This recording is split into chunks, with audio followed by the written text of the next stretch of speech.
Corona संक्रमण के चलते मंदी के दौर से जहां लोग परेशान हैं, वहीं महंगी सब्जियां उनकी कमर तोड़ रही हैं। हालांकि जब हमारी टीम ने लुधियाना की होलसेल सब्जी मंडी नई दाना मंडी का दौरा किया तो वहां मौजूद आढ़तियों का कहना था कि सब्जी कई राज्यों में आई बाढ़ के चलते महंगी हुई है। वहीं कुछ आढ़तियों ने होलसेल और रिटेल के रेट में भारी अंतर होने की बात भी कही, जिसके चलते लोगों को ज़्यादा जेब ढीली करनी पड़ रही है। उन्होंने मांग की कि प्रशासन को रिटेल में सब्जी के रेट को कंट्रोल करना चाहिए। वह तो अपना मुनाफा लेने के बाद सब्जी बेच देते हैं, लेकिन रिटेल में सब्जी को 2 से 3 गुना रेटों पर बेचा जा रहा है। जागृति लहर के लिए लुधियाना से सुरेंद्र अरोड़ा सोनी की रिपोर्ट।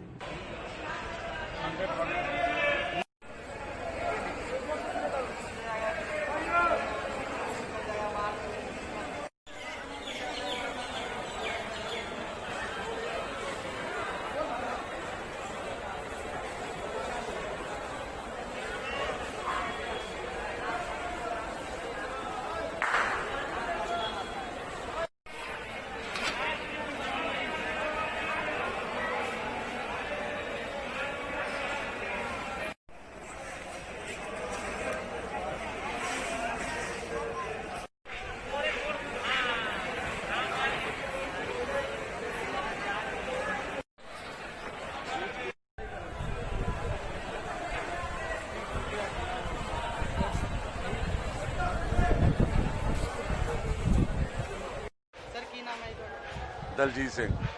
सर गल करिए तो लोगों को सब्जी काफ़ी महंगे भाव मिलती की वजह है? मंडी 'ਚ सब्जी विकदी नहीं। भिंडी 10-15 रुपए तो लैके 20-22 रुपए तक है। तोरी 50 रुपए लिफाफे तो लैके 10 रुपए तक है। पर बाहर इन्नी महंगी क्यों सब्जी? परचून वाले अपनी मन मर्जी करते हैं, उन्होंने कोई रोक नहीं। हुण मंडी प्याज 15 तो लैके 20 रुपए है, बाजार 35 रुपए है। इत्थे लसन 30 रुपए तो लैके 100 रुपए है, बाजार 150-200 रुपए है। सर होर देखने ਨੂੰ ਘੀਆ ਜਿਹੜਾ ਆਮ ਤੌਰ ਤੇ ਲੋਕੀ ਹਰੀਆਂ ਸਬਜ਼ੀਆਂ ਨੂੰ ਜ਼ਿਆਦਾ ਪ੍ਰੈਫਰ ਕਰਦੇ ਆ, ਉਹ ਇੰਨੀਆਂ ਮਹਿੰਗੀਆਂ ਕਿਉਂ ਨੇ ਬਾਹਰ? ਘੀਆ ਇੱਥੇ 10 ਰੁਪਏ ਤੋਂ ਲੈ ਕੇ 20 ਰੁਪਏ ਆ। ਹਾਂ, ਇੱਥੇ ਹੁਣ ਲੈ ਲਓ 10 ਰੁਪਏ ਤੋਂ 20 ਰੁਪਏ ਲੈ ਕੇ ਕੋਈ ਲੈਂਦਾ ਨਹੀਂ ਪਿਆ। ਦੇਖੋ ਘੀਆ ਕਿੱਦਾਂ ਲੱਗਾ। ਬਾਹਰ ਕੀ ਰੇਟ ਹੈ?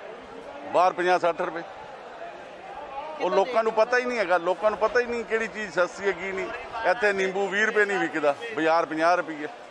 ਕੀ ਵਜ੍ਹਾ ਮੰਨਦੇ ਹੋ ਸਰ ਕਿ ਆਮ ਲੋਕ ਵੀ ਇੱਕ ਕੁਝ ਫਰਕ ਵੀ ਹੈ ਕਿਉਂਕਿ ਬਾਰਿਸ਼ ਕਰਕੇ ਸੌਦੇ ਘਟ ਗਏ ਨਾ। ਹੁਣ ਇੱਥੇ ਤੋਰੀ 50 ਰੁਪਏ ਤੋਂ ਲਿਫਾਫਾ ਲੈ ਕੇ 10 ਰੁਪਏ ਕਿਲੋ ਤੱਕ ਨੇ। ਬਾਹਰ ਲੈ ਲਓ 40-50 ਰੁਪਏ ਤੋਰੀ ਹੈ। ਕਿੱਦਾਂ ਦੇਖਦੇ ਹੋ ਆਮ ਲੋਕ ਪਰੇਸ਼ਾਨ ਨੇ? ਹੁਣ ਪਰੇਸ਼ਾਨੀ ਗੌਰਮੈਂਟ ਨੂੰ ਦੇਖਣਾ ਚਾਹੀਦਾ ਵੀ ਇੱਕ ਆਪਣਾ ਘਰ ਚਲਾਉਂਦੇ ਹੋ, ਘਰੇ ਦੇਖਿਆ ਰੇੜੇ ਵਾਲੇ ਆਂਦੇ ਹੋਣੇ ਆ, ਉੱਥੇ ਰੇਹੜੀ ਵਾਲਾ ਫੇਰ ਸਸਤਾ ਦੇਊਗਾ, ਦੁਕਾਨਦਾਰ ਉਸ ਤੋਂ ਵੀ ਮਹਿੰਗਾ ਦੇਊਗਾ। ਚਾਹੇ ਫਰੂਟ ਹੈ ਚਾਹੇ ਸਬਜ਼ੀ ਹੈ, ਚਾਹੇ ਤੁਸੀਂ ਕਰਿਆਨਾ ਲੈਣ ਚੱਲ ਜਾਓ।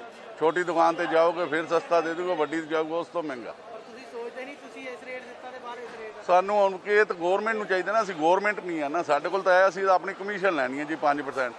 ਬਾਕੀ ਦਾ ਜ਼ਿਮੀਂਦਾਰ ਨਾਲ ਆਏ ਹੋਏ ਆ, ਇਹਨਾਂ ਨੇ ਪੈਸੇ ਬਿੱਲ ਬਣਾ ਕੇ ਲੈ ਜਾਣਾ। 9% ਆੜ ਦਾ 4% ਗੌਰਮੈਂਟ ਦੀ ਫੀਸ ਹੈ, 5 ਸਾਡੀ ਹੈ। ਬਾਕੀ ਤਾਂ ਸਾਰਾ ਇਹਨਾਂ ਦਾ।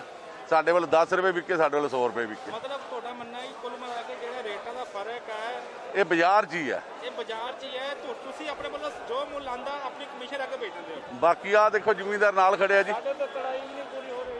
ਤੁਹਾਡੇ ਵੱਲ ਆਉਂਦੇ ਆ ਇਹਨਾਂ ਨੂੰ ਉਸੇ ਟਾਈਮ ਅਸੀਂ 4% ਫੀਸ ਦੇਣੀ ਹੈ, 5% ਆੜਤ ਹੈ, 9% ਕੱਟ ਕੇ ਇਹਨਾਂ ਨੂੰ ਦੇ ਦੇਣੀ ਹੈ ਜਾਂ ਅੱਗੋਂ ਲੈ ਲੈਣੀ।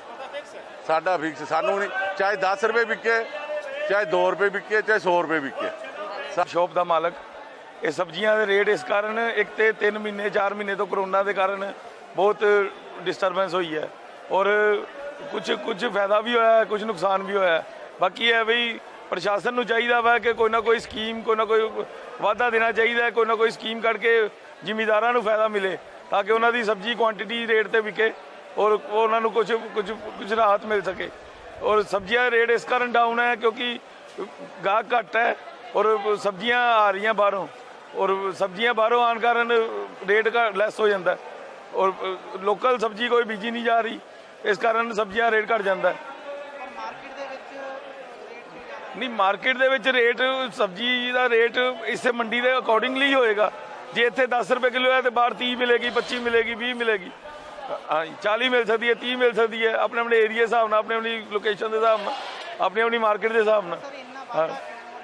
ਰੇਟਾਂ ਹੀ ਵਾਧਾ ਇਸ ਕਾਰਨ ਹੈ ਕਿਉਂਕਿ ਜਿਹੜਾ 10 ਰੁਪਏ ਕਿਲੋ ਇੱਥੋਂ ਲੈ ਕੇ ਗਿਆ ਉਹਨੂੰ 12 ਜਾਂ 15 ਪੈ ਗਈ, ਉਹਨੇ 20 ਹੀ ਵੇਚਣਾ ਹੈ, ਉਹਨੇ 15 ਨਹੀਂ ਵੇਚਣਾ, ਉਹਨੇ 20 ਹੀ ਵੇਚਣਾ, 20-25 ਤੋਂ ਵੇਚ ਕੇ ਆਪਣਾ 30 ਤੋਂ 40 ਰੁਪਏ ਹਾਂ ਗੋਭੀ ਅਗਰ 30 ਰੁਪਏ ਤੋਂ ਬਾਹਰ ਹਾਂਜੀ ਗੋਭੀ ਪਿੱਛੇ 70 ਰੁਪਏ 50 ਰੁਪਏ 60 ਰੁਪਏ ਕਿਲੋ ਸੀ, ਹੁਣ ਅੱਜ 20 ਰੁਪਏ 25 ਰੁਪਏ ਕਿਲੋ ਹੈ, ਤੇ ਬਾਹਰੋਂ 70 ਹੀ ਮਿਲੇਗੀ ਕਿਉਂਕਿ ਗੋਭੀ ਆਮਦ ਘੱਟ ਹੈ ਔਰ ਗੋਭੀ ਲੋਕਲ ਉਗਾਈ ਨਹੀਂ ਜਾ ਰਹੀ ਔਰ ਬਾਹਰੋਂ ਹਿਮਾਚਲ ਤੋਂ ਪ੍ਰੋਡਿਊਸ ਕੀਤੀ ਜਾ ਰਹੀ ਹੈ। ਤੇ ਆਮ ਲੋਕਾਂ ਦੇ ਉੱਤੇ ਬੋਝ ਹੈਗਾ। ਨਹੀਂ ਲੋਕਾਂ ਨੂੰ ਤੇ ਇੱਕ ਸਟ੍ਰੈਸ ਹੈ ਨਾ ਵੀ ਸਾਨੂੰ ਸਬਜ਼ੀ ਮਿਲੇ, ਉਹ ਡੋਰ ਟੂ ਡੋਰ ਭਈਏ ਜਾ ਕੇ ਸਬਜ਼ੀ ਦੇ ਰਹੇ ਨੇ ਔਰ ਸਬਜ਼ੀ ਸਪਲਾਈ ਕਰ ਰਹੇ ਨੇ ਔਰ ਵੈਂਡਰਾਂ ਦੇ ਨਾਲ ਵੈਂਡਰਾਂ ਨੇ ਏਰੀਏ ਆਪਣੇ ਕੀਤੇ ਨੇ, ਏਰੀਏ ਆਪਣੇ ਵੰਡੇ ਹੋਏ ਨੇ, ਉਹ ਉੱਥੇ ਲੈ ਕੇ ਜਾਂਦੇ ਨੇ, ਉਹਨਾਂ ਨੂੰ ਕੈਰੇਜ ਔਰ ਕਿਰਾਇਆ ਭਾੜਾ ਮਜ਼ਦੂਰੀ ਸਭ ਕੁਝ ਪੈਣਾ ਔਰ ਫਿਰ ਡਬਲ ਰੇਟ ਹੋ ਜਾਂਦੇ ਨੇ ਔਰ ਦੁਗਣੇ ਤਿਗਣੇ ਵਸੂਲ ਕਰਦੇ ਨੇ। ਇਸ ਕਾਰਨ ਪ੍ਰਸ਼ਾਸਨ ਨੂੰ ਚਾਹੀਦਾ ਕਿ ਕੋਈ ਸਕੀਮ ਕੱਢੇ, ਸਕੀਮ ਕੱਢ ਕੇ ਓਪਨਲੀ ਸਾਰਾ ਜਿਵੇਂ ਪਹਿਲੇ ਸਰਕਲ ਚੱਲ ਰਿਹਾ ਸੀ ਉੱਦਾਂ ਚੱਲੇ ਤਾਂ ਜਾ ਕੇ ਕੁਝ ਰਾਹਤ ਮਿਲ ਸਕੇਗੀ। ਜਿਵੇਂ ਅੱਗੇ ਮੰਡੀਆਂ ਚੱਲ ਰਹੀਆਂ ਸੀ, ਜਿਵੇਂ ਅੱਗੇ ਦੁਕਾਨਾਂ ਚੱਲ ਰਹੀਆਂ ਸੀ, ਫੜੀਆਂ ਚੱਲ ਰਹੀਆਂ ਸੀ, ਬਈਏ ਚੱਲ ਰਹੇ ਸੀ, ਸਾਡੇ ਵਰਗੇ ਆੜਤੀ ਖੁੱਲ੍ਹ ਕੇ ਸਬਜ਼ੀ ਵੇਚ ਸਕਦੇ ਸੀਗੇ। ਉਹ ਹੁਣ ਇਸ ਟਾਈਮ ਬਹੁਤ ਜ਼ਿਆਦਾ ਪ੍ਰਸ਼ਾਸਨ ਦੇ ਦਬੇ ਹੋਏ ਨੇ ਕਿਉਂਕਿ ਕਰੋਨਾ ਦੇ ਕਾਰਨ ਵੀ ਔਰ ਪ੍ਰਸ਼ਾਸਨ ਨੇ ਬਹੁਤ ਅੱਛਾ ਬਚਾਅ ਕੀਤਾ ਕਰੋਨਾ ਤੋਂ, ਪਰ ਜੋ ਵਪਾਰ ਦਾ ਨੁਕਸਾਨ ਹੋਇਆ ਉਸ ਕਾਰਨ ਥੋੜ੍ਹਾ ਜਿਹਾ ਦੇਖਣਾ ਚਾਹੀਦਾ ਵਾ, ਥੋੜੀ ਸਕੀਮ ਕੱਢਣੀ ਚਾਹੀਦੀ ਤਾਂ ਕਿ ਆੜਤੀ ਵਰਗ ਨੂੰ ਥੋੜਾ ਮਿਲ ਸਕੇ, ਰਾਹਤ ਮਿਲ ਸਕੇ। ਉਹ ਜਿਹੜੇ ਸਬਜ਼ੀ ਇੱਥੋਂ 25 ਕਿਲੋ 30 ਕਿਲੋ ਲੈ ਗਿਆ ਉਹਨੇ ਉਹ ਆਰਾਮ ਨਾਲ ਔਰ ਹੌਲੀ ਹੌਲੀ ਕਰਕੇ ਸਾਰਾ ਘੁੰਮ ਕੇ ਵੇਚਣੀ ਹੈ ਔਰ 25 ਵਾਲੀ 30 50 ਹੀ ਦੇਣੀ ਹੈ, 60 ਹੀ ਦੇਣੀ ਹੈ, 15 ਰੁਪਏ ਪਾਈਆ 20 ਰੁਪਏ ਪਾਈਆ ਹੀ ਦੇਣੀ ਹੈ ਉਹਨੇ। ਕਿਉਂਕਿ ਉਹਨੇ ਆਪਣਾ ਪੂਰਾ ਵਸੂਲ ਕਰਨਾ ਔਰ ਇਸੇ ਚੀਜ਼ ਦਾ ਉਹ ਵਰਗ ਫਾਇਦਾ ਉਠਾ ਰਹੇ ਨੇ ਔਰ ਆੜਤੀ ਲੋਕ ਦਬੇ ਜਾ ਰਹੇ ਨੇ ਔਰ ਇਸ ਕਾਰਨ ਫਿਰ ਸਬਜ਼ੀਆਂ ਰੇਟ 15 ਤੋਂ 20 ਟਿਕ ਗਿਆ। ਪਹਿਲੇ 40 ਤੋਂ 50 ਸੀ ਥੋੜਾ ਟਾਈਮ ਪਹਿਲੇ, ਹੁਣ 15 ਤੋਂ 20 ਹੈ, 10 ਹੈ, ਬਲਕਿ 5 ਰੁਪਏ ਕਿਲੋ ਹੋ ਜਾਂਦਾ ਸਬਜ਼ੀ ਦਾ ਰੇਟ। 5 ਲੈ ਕੇ 30 ਵੇਚਦੇ ਨੇ, 40 ਵੇਚਦੇ ਨੇ। ਫਿਰ ਥੋੜਾ ਜਿਹਾ ਪ੍ਰਸ਼ਾਸਨ ਨੂੰ ਦੇਖਣਾ ਚਾਹੀਦਾ ਵਾ। ਔਰ ਨਾਮ ਹੈ ਜੀ ਤੁਹਾਡਾ? ਛੋਟਾ ਸਿੰਘ ਕਿੱਥੋਂ ਆਏ ਜੀ ਤੁਸੀਂ? ਇਹ ਖੰਨੇ ਤੋਂ ਕਿਹੜੀ ਸਬਜ਼ੀ ਲੈ ਕੇ ਆਏ ਜੀ ਅੱਜ? ਪਿੰਡੀ। ਭਿੰਡੀ। ਕੀ ਲੱਗਦਾ ਤੁਹਾਨੂੰ ਮਾਰਕੀਟ ਦੇ ਵਿੱਚ ਜੋ ਰੇਟ ਹੈਗਾ ਉਹ ਰੇਟ ਮਿਲਦਾ ਤੁਹਾਨੂੰ? ਸਾਨੂੰ ਕਿੱਥੇ ਮਿਲਦਾ ਆ 22-23 ਰੁਪਏ ਵਿਕਦੀ ਹੈ। ਇਹਨਾਂ ਨੇ ਆੜਤ ਕੱਟਣੀ ਆ, ਪੱਲੇਦਾਰੀ ਵੀ ਕੱਟਣੀ ਆ, ਗੱਡੀ ਦਾ ਕਿਰਾਇਆ ਵੀ ਦੇਣਾ, ਸਾਡੀ ਤਾਂ ਮਿਹਨਤ ਵੀ ਨਹੀਂ ਮੁੜਦੀ। ਕਿੱਦਾਂ ਦੇਖਦੇ ਹੋ ਬਾਹਰ ਮਾਰਕੀਟ ਦਾ ਰੇਟ ਤੇ ਇੱਥੋਂ ਦੇ ਰੇਟਾਂ ਦਾ? ਦੁੱਗਣੀ ਦਾ ਫਰਕ ਹੈ। ਜੇ ਕੀ ਕਹਿਣਾ ਚਾਹੋਗੇ ਸਰਕਾਰ ਨੂੰ ਤਾਂ ਹੁਣ ਕੀ ਕਹੀਏ, ਸਰਕਾਰ ਜਿਹੜੀ ਮਰਜ਼ੀ ਆ ਜਾਵੇ, ਸਰਕਾਰਾਂ ਨੇ ਤਾਂ ਲੁੱਟ ਮਚਾਈ ਹੋਈ ਹੈ। ਜ਼ਿਮੀਂਦਾਰ ਹਾਂ ਪਰੇਸ਼ਾਨ ਹੈ। ਪਰੇਸ਼ਾਨੀ ਜਾਂ ਹੋਰ ਕੀ ਆ ਸਵੇਰ ਦੇ ਆਏ 11 ਵਜੇ ਆਏ, ਹੁਣ ਤੇ ਮਾਲ ਨਹੀਂ ਵਿਕਿਆ।